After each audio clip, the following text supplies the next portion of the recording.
ముఖ్యమంత్రి గారు కలిసిన తర్వాత కుమార్ ఆంటీ అనగానే అంటే మీరు చెప్పారా లేకుంటే ఆయన గుర్తుపెట్టారా?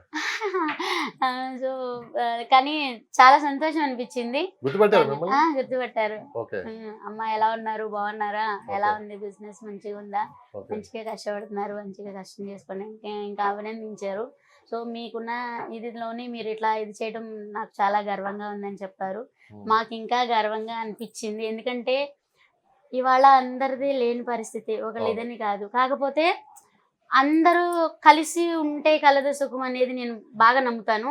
ఒక్కరు చేయాలంటే ఇప్పుడు ఇంట్లోదైనా సరే నలుగురిని కలిసి చేసుకుంటే ఎంత కష్టమైనా సరే ఇది చేయొచ్చు.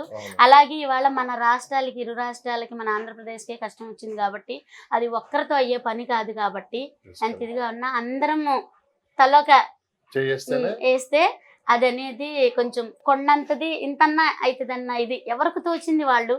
ఇదనే కాదు, ఇక మేమైతే ఒక నెల సంపాదన ఒక నెల లేదనుకుని ఇచ్చాము. ఇంకా చాలా సంతోషంగా. ఏం మాట్లాడారు రేవంత్ రెడ్డి గారు? అమ్మ ఎలా ఉన్నారు, బాగున్నారా అని చెప్పి అన్నారు. అడిగారా?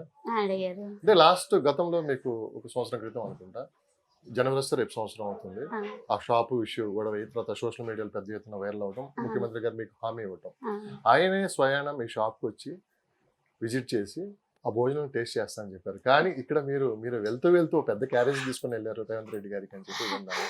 సో ఏంటి ఆ స్టోరీ ఒకసారి చెప్తారా? ఆయనకి ఇష్టమైనవన్నీ తెలుసుకుని తీసుకెళ్ళాను. సో తిన్నారు, చాలా బాగుందన్నారు, ఫుడ్ చాలా బాగుందన్నారు. మీరే స్వయానా? నేనే వండాను అన్ని. స్పెషల్ నాటుకోడి కర్రీ, నాటుకోడి ఊరి నుంచి తెప్పించాను. నాటుకోళ్ళు, మటన్ కర్రీ,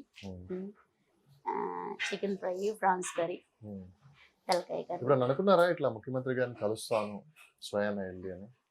అనుకోలే అసలు. అంటే వస్తా అన్నారు. సో వస్తా అన్నారన్న ఇదైతే వస్తారు ఎప్పటికైనా అయితే ఉంది మనసులో.